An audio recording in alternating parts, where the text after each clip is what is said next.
I might have been a total idiot to my dad and maybe even to the kid indirectly, but I wanted some opinions. Dad was a single parent to me, teen male, and my sister, 18 female, from when we were kids. Our mom died from a brain aneurysm suddenly, and Dad was a really good support to us. He took time off work and devoted his attention to us.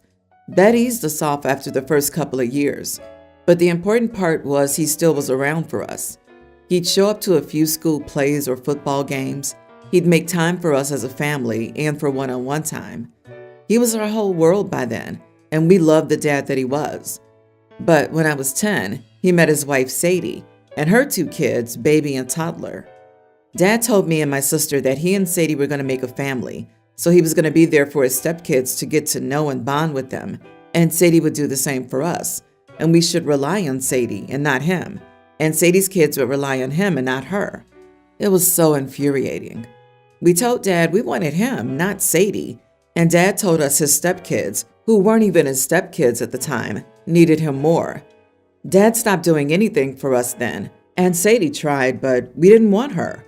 We were so angry and jealous and hurt that Dad dropped us off for some random woman's kids.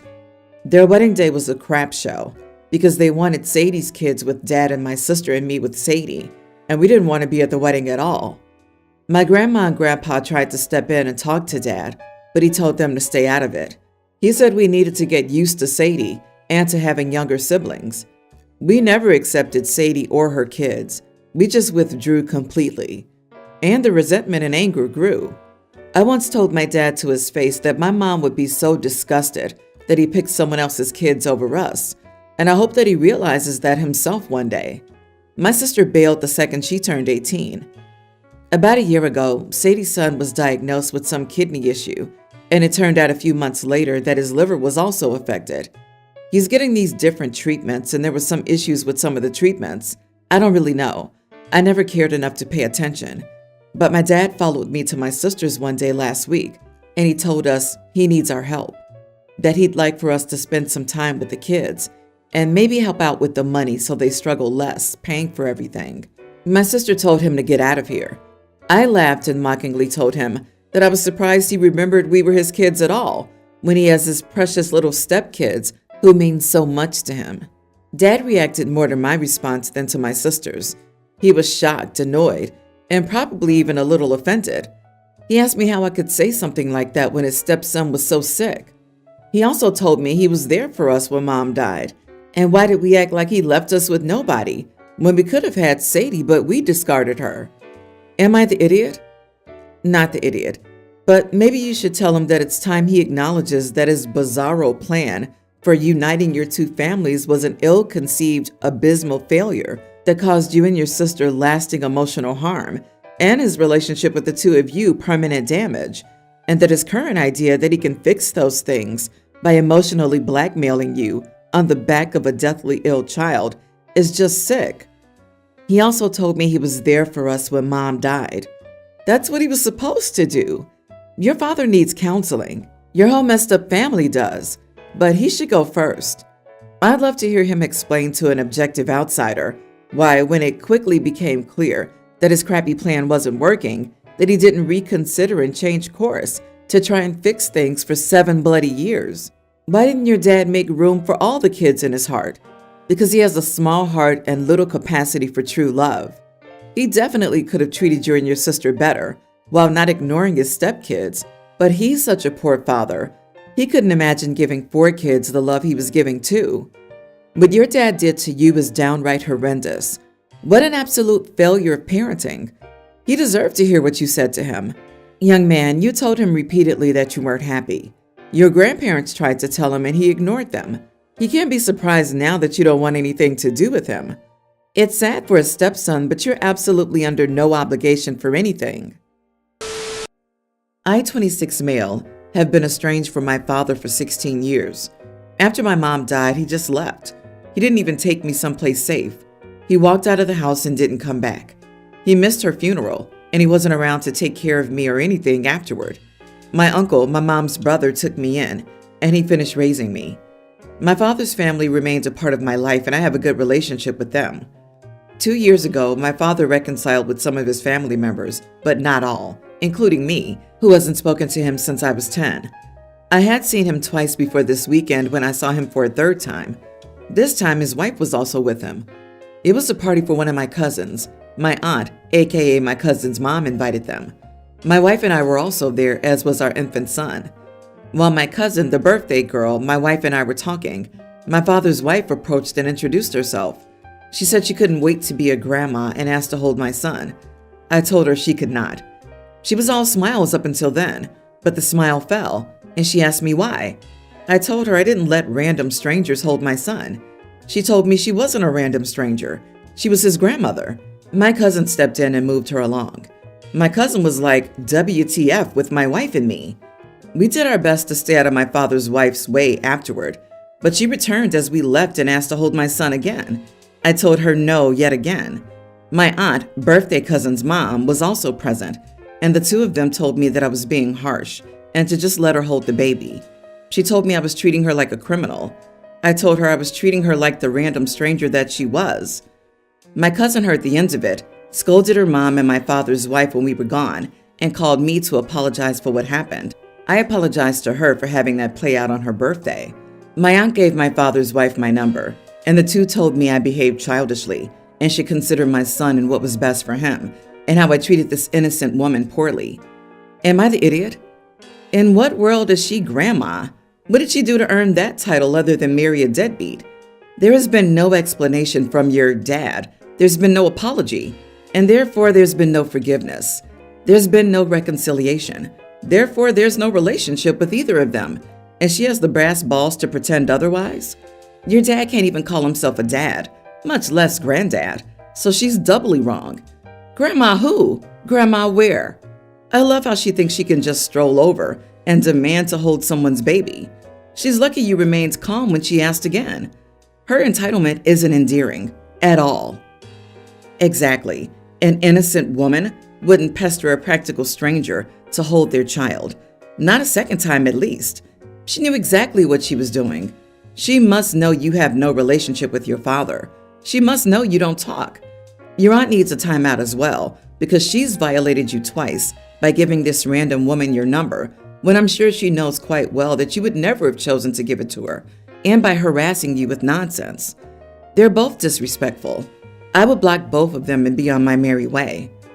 Truth be told or not, that lady's crazy entitled to think she can just claim a baby as her grandchild and demand access when it seems she's never even met OP or his wife. If she had been lied to and had truly sincere intentions, she wouldn't have pushed the issue, let alone escalate to harassing OP. Those aren't the actions of a genuine and misled individual. Next month, my family and I are going on a 10-night vacation to the Caribbean. There's 10 of us all together. Myself, my eldest son, 25, and his girlfriend, my eldest daughter, 21, and her boyfriend, my 3 youngest kids, 14 male, 13 female, and 10 male, my girlfriend and her daughter, 5. I'm paying for all the main expenses of the trip, minus the flight for my son, his girlfriend, and my daughter's boyfriend. Recently, we were discussing itinerary of the vacation. I've told the kids that half the nights would be family nights, but 2 nights of the vacation, my adult kids and their partners can go and do their own thing. I also told them that they would be babysitting 2 of the nights as well, so my girlfriend and I can spend some time together away from the kids. There is specifically a day of the vacation I plan for the older kids to watch their siblings all day and night, because I have plans for me and my girlfriend. My daughter wasn't very happy when I mentioned this. She accused me of being manipulative because I didn't mention the babysitting request until now. I didn't really think to mention it sooner because I didn't think it would be an issue and thought it would probably be expected. My daughter says she doesn't mind babysitting, but doesn't like feeling like she's being forced into it because I paid for her vacation. She also brought up our last family vacation out the country back in 2019.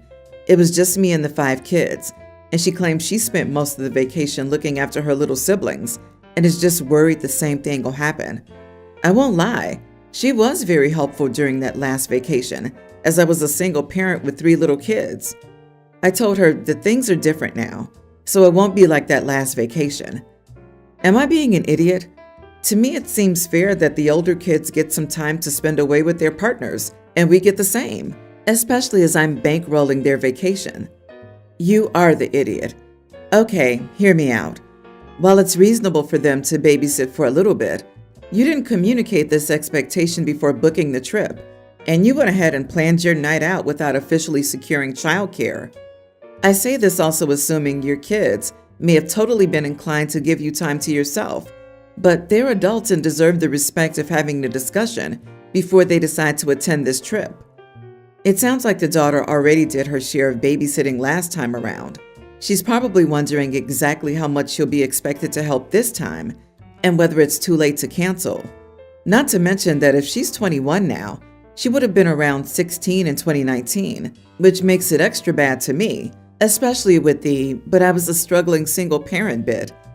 It also annoys me how OP says she was incredibly helpful, as if she had a choice. Yep, and the eldest brother would have been 20 at that point as well, which, it's also not his job to babysit the kids, but you'd expect that in that situation, one would lean more on their actual adult child rather than the teenager.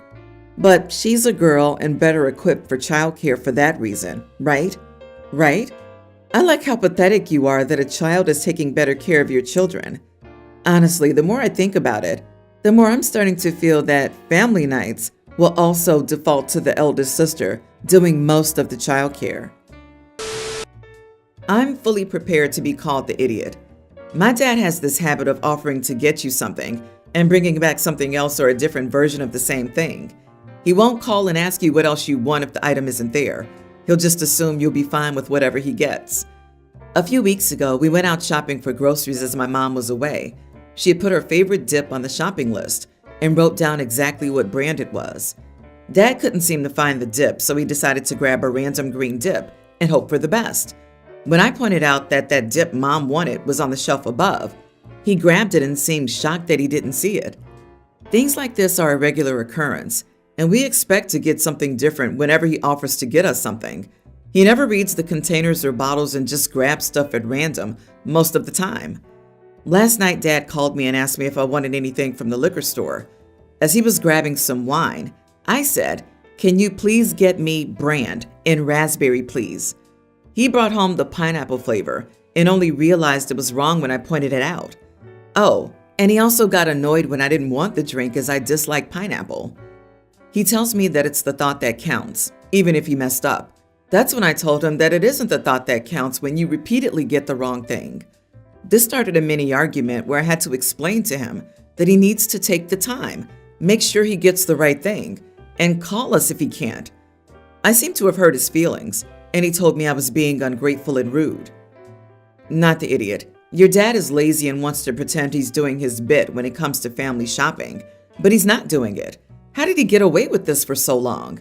It's like he's totally incapable of using his eyeballs. Are you sure the man can read? Vision problems? Is he having cognitive or memory issues, like dementia or something? Stop taking him up on any offer. Him, "Hi, I'm at the supermarket. Do you need anything?" You, "No, I'm good." And then hang up. It's only the thought that counts if he's actually thinking. It's weaponized incompetence. The only way to fight that is for Mom to start grabbing all the wrong items, handing them back to him with the receipt and saying, "Go back to the store, return these, and get the correct items." The only way to fight weaponized incompetence is to force them to redo it correctly until eventually they realize it's easier to simply do things right the first time. My fiance broke up with me because she felt that we barely saw each other, which is a lie. I work in a family restaurant, and by the time my fiance gets off work, I wouldn't make it home until 3 to 5 hours after her, depending on the day. She's been wanting me to find a new job because she felt that it wasn't fair she worked longer hours than I did, and that since I worked in the evenings, she felt like we didn't have enough time together. I always told her that I had no desire to quit, and that I think it'll be beneficial for us if she were to work with me because we'd get more time off and we'd get to spend it together. She told me that she didn't feel comfortable working for my parents, and I accepted that. She'd still complain from time to time, but I never thought she'd break up with me for it. Well, she did, and she said my work schedule was the reason. This upset me deeply because I didn't understand. I don't work Sundays or Mondays, and I get to spend time with her Tuesday mornings and Saturday mornings before I go to work. I thought we were past it, but I was wrong. When she broke up with me, I was hurt. She was apologizing but told me that with our work schedules, she didn't see how we could get married if I wasn't going to try and find a job that was better for all of us. She said it would be better if we just stayed friends. I told her that she knew before we got engaged what my schedule was, and she shouldn't accepted it in the first place. She told me that she'd accepted it because she thought that over time, I would try and find a different job. After our breakup, I avoided her after that because I didn't really want to see her anymore. But then I felt that I shouldn't have to be the one uncomfortable in my own home. It's not big enough to avoid her completely, and I felt that she needed to move out. I told her that I felt that she needed to go since we weren't getting married anymore, and there was no point in us living together. She asked me if I was serious, and I told her that I was. I asked for my ring back as well. She got upset by this because she said that I gave it to her, and that I shouldn't ask for it back since it meant something to her. I told her that I bought it so we could get married, but since we weren't getting married, I wanted it back. She told me that I could easily afford to get a new one and that I was greedy. She said that trying to kick her out and ask for her ring back after we've been together for so long was insensitive, and I should be ashamed of myself. I didn't budge, and she ultimately gave me the ring back and moved out 9 days ago. But she told me that if I truly loved her, I wouldn't have asked for the ring back, and I would have allowed her to continue living with me. She said that she had a legitimate reason to call off our engagement and that she shouldn't be made homeless because of it. She said that it was her home too, since she lived there with me, and she shouldn't have to live with her parents. I don't fault her for calling off our engagement. I just wish she would have told me sooner. What I have a problem with is the fact that she still has to live with me and gets to keep the ring that I bought. Not the idiot. What in the actual heck did she think was going to happen? You become a live-in boyfriend? Engagement rings are given in expectation of marriage. No marriage, no ring. And she can't really expect that breaking up with you, but still living together, was ever really going to work. She just wanted you to be the one to make her leave, so she can justify to herself and probably family and friends what a meanie you are. Oh man, she expected you to grovel and beg. That explains her behavior after the fact. She had no real intention of ending the relationship, just wanted to guilt you into doing what she wanted. Then maybe the engagement is back on if you continue to be a good boy. She would have done this the rest of your lives if you dared stand up to her and what you want. Blackmailing your partner by threatening a breakup is stupid. She got the result that a person using their brain would expect.